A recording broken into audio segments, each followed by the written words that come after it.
आप इतने पर्चे क्यों बनाते हो, क्या आवश्यकता है ये पर्चे बनाने की? तो मैं कहता हूं इसलिए आवश्यकता है कि जब तक डॉक्टर सोनोग्राफी नहीं करता, जब तक ब्लड जांच नहीं करा लेता, तब तक प्रमाणिक दवा भी नहीं लिखता, एंटीबायोटिक लिखता है। ये ले लो, हो सकता है कि ये बीमारी हो तो आपको कुछ देर तक राहत मिल जाएगी। जब रिपोर्ट आ जाती है ना, तो फिर लिखता कि आपको अब अमुक दवा लेना है और ये ट्रीटमेंट चलेगा।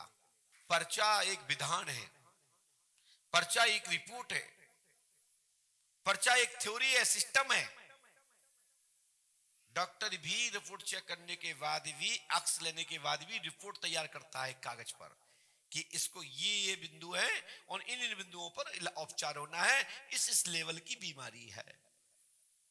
ज्योतिष भी यही करता है, पहले पूछता है पर आपके जन्मांक देखता है, गलत में जो आता है वो आपके आधार पर आपको अमुक उपचार बता करके मार्गदर्शित कर देता है।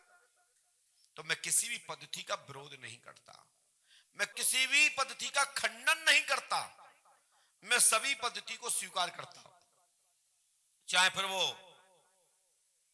मंत्र विदा हो, चाहे वो भगवत कृपा की कोई शक्ति, पराशक्ति हो, या हाथ की सफाई हो, या नजर बंद हो, या नजर चुराने के बाद कोई कला हो, जब तक कोई जानता नहीं तब तक वह कला है, और जिस दिन वो पकड़ लेता है वह एक ट्रिक है, एक रास्ता है, सूत्र है।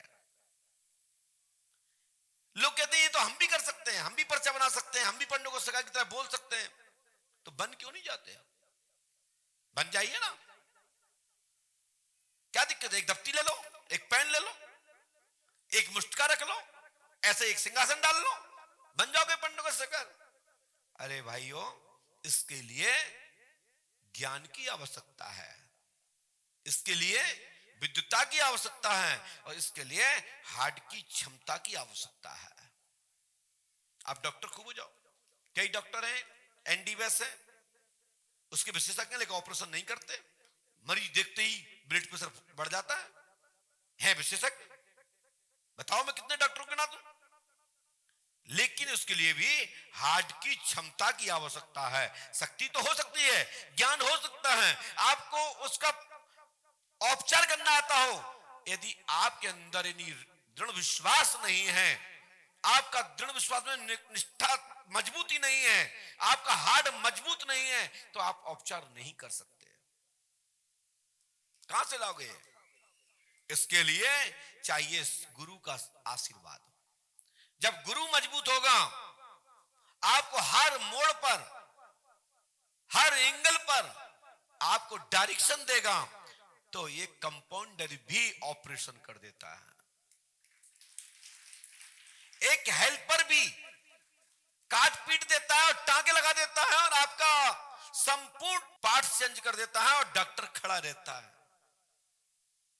मेरा उदाहरण है कहने का, इसको अन्यथा नहीं लेना, लेकिन गुरु मजबूत है तब, जब आपका चिकित्सक, आपका आदर्श पुरुष जो आपको दिशा दे रहा है, यदि वो मजबूत है, तो वहां हेल्पर भी सक्सेस हो जाता है।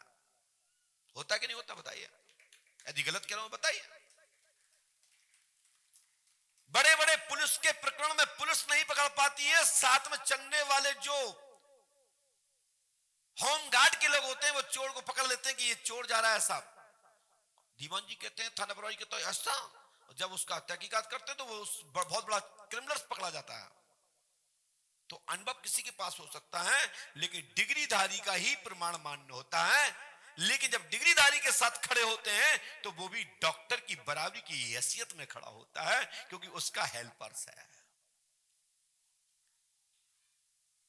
मेरा कहने का तात्पर्य है, गुरु यदि मजबूत है तो चेला भी उतना ही मजबूत होता है।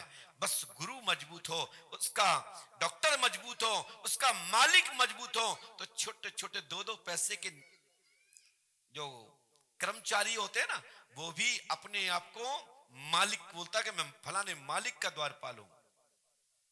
यदि मालिक कमजोर हो तो द्वारपाल तो ऑटोमेटिक सरेंडर हो जाता है। मेरा कहने का तात्पर्य और भी है।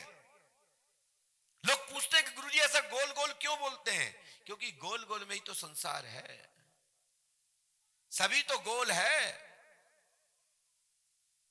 परमात्मा का जो ब्रह्मंडल है, ये पूरा गोल चक्र है। इसलिए एक वचन में बोलेंगे और एक व्यक्ति के लिए बोलेंगे तो एक व्यक्ति समझेगा।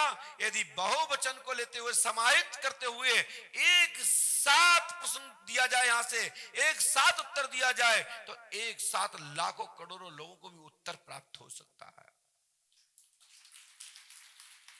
तो जहां से जो मैं बोल रहा हूं तो एंटीबायोटिक क्वेश्चन कर रहा हूं और एंटीबायोटिक उत्तर दे रहा हूं, जिसका जो रोग होगा उसको औपचार स्वतः ही मिलता चला जाएगा।